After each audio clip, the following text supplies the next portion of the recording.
Salut à tous, j'espère que vous allez bien. Aujourd'hui, on se retrouve pour parler de la peinture qui est juste ici. Donc la dernière fois, on avait parlé un petit peu de la composition, comment faire une composition dynamique et puis surtout essayer de guider l'observateur pour manipuler son regard en fait et le faire traverser un petit peu toute la peinture.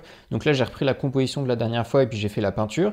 Mais on va pas discuter de ça. Aujourd'hui, on va discuter un petit peu d'arbres, comme vous l'avez vu dans le titre. En fait, c'est important, je trouve, de bien savoir dessiner les arbres parce qu'on va en retrouver dans tous les paysages. Et plutôt que de faire une forêt un peu trop uniforme, si on arrive à connaître quelques essences d'arbres très spécifiques qu'on retrouve un peu partout, surtout en France, en prenant, je sais pas, des chênes, des bouleaux et puis des sapins, on va pouvoir varier un petit peu ces forêts et ça va faire une peinture plus sympa, plus dynamique et puis plus réaliste parce qu'on a mis plusieurs arbres dans notre forêt que si on fait quelque chose qui est trop uniforme. Donc pour faire cette peinture, je me suis inspiré de quelques vidéos que j'ai fait en montagne cet été. Du coup, on n'avait que des sapins. Du coup, dans cette vidéo, on va se concentrer sur les sapins. Et puis, si ça vous intéresse, je pourrais faire des vidéos où on va se concentrer sur d'autres espèces d'arbres. Dites-moi en commentaire si ça vous intéresse, je ferai ça avec plaisir. Donc comme pour un petit peu tous les éléments, que ce soit des bateaux, des personnages, une maison, ici pour les arbres, on va essayer de voir un petit peu comment on va les peindre depuis très loin. Donc on peut voir sur les versants assez lointains des montagnes, on a juste la forme générale. Ensuite depuis un petit peu plus près où on a quelques détails un peu contrastés mais pas tout encore. Et puis après le sapin qui est ici, qui va être complètement détaillé, où là on va vraiment être le maximum qu'on peut. Après bien sûr on va voir suivant le rendu qu'on veut faire, les détails qu'on va mettre ou qu'on va pas mettre, mais on va essayer de faire quelque chose de plus réaliste. Comme vous pouvez le voir ici, on va avoir pas mal de perspectives atmosphérique, donc ça peut un petit peu changer la perspective. Il faut avoir des arbres parce que comme ils sont très lointains ici avec le brouillard, on va avoir quelque chose qui est très très clair et puis au fur et à mesure qui devient de plus en plus foncé. Dans la vraie vie, sans le brouillard, on n'a pas forcément ces niveaux très très différents avec quelque chose de quasiment transparent à l'arrière-plan, mais sur les formes en fait vous aurez l'idée générale sur les couleurs et les formes. Vous pourrez reprendre ça et puis l'adapter à votre peinture spécifiquement. Si cette vidéo vous plaît, n'hésitez pas à la liker et à vous abonner et puis on passe tout de suite à la peinture. Pour commencer la peinture, je fais un rapide croquis avec les différentes lignes qu'on avait déterminées dans la dernière vidéo pour voir comment dynamiser le paysage et créer un chemin pour le regard, donc avec les grandes diagonales. Et ensuite, du coup, je vais directement commencer par faire le plan le plus éloigné des sapins. Vous voyez que j'ai fait une couleur vert très claire, ça c'est par rapport à la perspective atmosphérique parce qu'il y a beaucoup de brouillard dans ma peinture. Donc les sapins à l'arrière-plan vont être très clairs, on va essayer de les faire quasiment transparents pour les voir très très peu. Vous voyez qu'en fait j'utilise un pinceau biseauté assez gros qui fait à peu près 1 cm de large et je vais utiliser la forme du pinceau pour faire des traits verticaux assez irréguliers pour faire la forme de mes sapins. Comme ici c'est les plus lointains, en fait on va faire quelque chose de très brouillon, c'est-à-dire qu'on veut juste faire quelque chose de pointu qui monte un petit peu dans tous les sens avec différentes tailles, différentes largeurs et différentes hauteurs pour les sapins, mais on va pas du tout essayer de dessiner, en fait on va simplement faire une forme conique un petit peu ébouriffée vers le haut pour faire la forme du sapin. Ici, on fait les plus éloignés, donc vraiment il ne faut pas se concentrer sur les détails. Le fait de hiérarchiser les détails comme ça, en faisant quelque chose d'éloigné, très peu détaillé, va accentuer l'effet de perspective atmosphérique parce qu'on va en voir de moins en moins au fur et à mesure qu'on s'éloigne.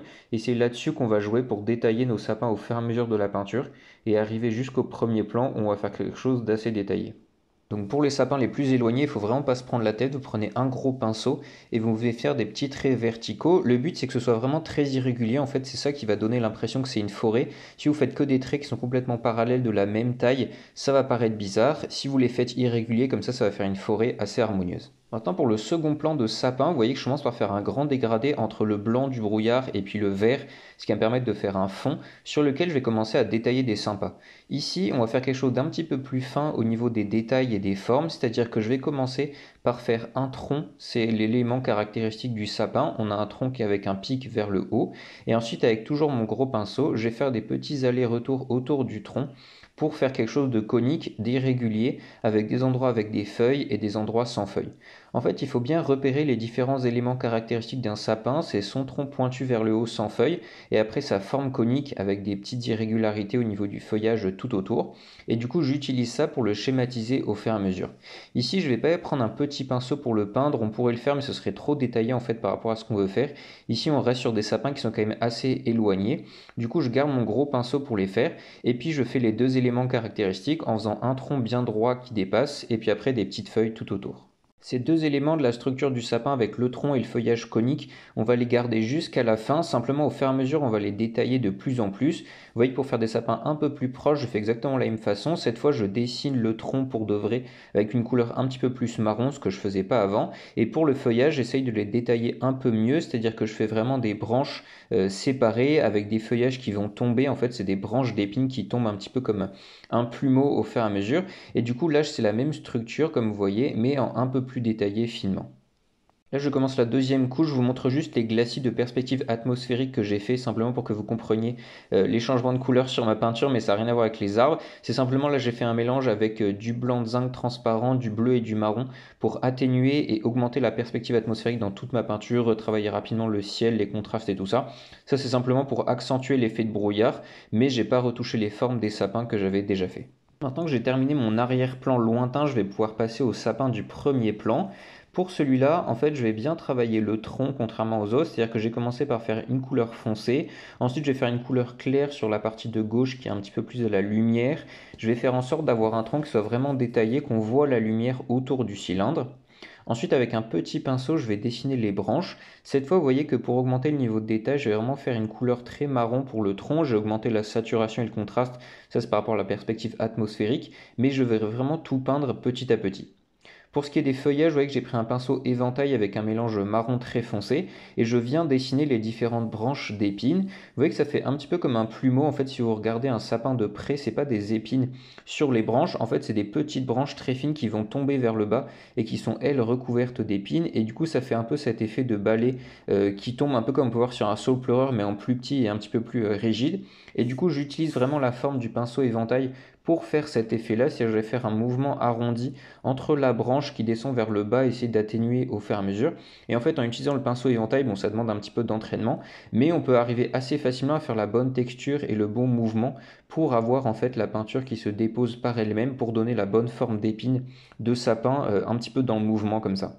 D'ailleurs, ça me fait penser que quand on peint des arbres comme ça, c'est pas mal de pouvoir mettre un petit peu de mouvement. Là, je suis en train de commencer une autre couche de glacier rapidement. C'est pas mal de mettre un petit peu de mouvement, c'est-à-dire que les arbres sont jamais statiques comme on peut voir une statue. En fait, avec le vent, les feuilles vont toujours bouger un petit peu et quand on les peint, si on fait quelque chose qui paraît trop statique, ça peut rendre étrange. Donc là, en fait, dans mon sapin, j'essaie de faire varier la courbure de mes branches, de mes épines, ce qui va donner un petit peu une impression de vent. C'est pas mal de le faire tous dans le même sens parce que forcément, le vent n'a qu'une seule direction la plupart du temps dans la nature, du coup faire une direction de vent et puis après comme ça faire varier les courbures dans ce sens-là. C'est un petit peu comme la lumière, si on fait quelque chose qui n'est pas éclairé, ça va être bizarre, comme ça dans la nature il faut faire du vent, faut pas trop exagérer, c'est pas non plus la méga tempête, mais mettre un petit peu de courbure, que tout ne tombe pas tout droit vers le sol, on a l'impression que l'air est immobile. Donc voilà, comme vous avez vu, c'est pas forcément l'élément le plus compliqué à peindre dans une peinture, mais je trouve ça important de bien savoir comment le faire précisément, en faisant la forme générale quand on est lointain, un peu plus de détails quand on est un plan médian, et puis après de près pouvoir faire un petit peu les épines, le tronc de façon détaillée au niveau de la lumière, des formes et des couleurs. Si ça vous intéresse et si ça vous plaît, n'hésitez pas à me dire en commentaire si vous voulez que je fasse la même chose pour d'autres essences d'arbres, qu'on peut faire ça pour les chênes, pour les pins, pour les bouleaux, un petit peu tous les arbres qu'on retrouve communément dans les paysages. Ça peut être sympa pour savoir les faire très spécifiquement. Et puis après, comme ça, dans vos peintures, vous pourrez diversifier vos forêts, faire des paysages un peu plus spécifiques en montagne. Enfin voilà, varier vos forêts et faire des arbres plus précisément qu'aujourd'hui. On se retrouve bientôt pour d'autres vidéos, portez-vous bien, peignez bien, et puis juste après je vais mettre le timelapse des maisons que j'ai fait ici. J'ai pas parlé dans les arbres parce que c'était pas très intéressant, mais je me suis amusé à faire quelques petites maisons là du village dans le brouillard. Si ça vous intéresse, regardez juste après dans la vidéo. Et puis on se retrouve bientôt, à la prochaine.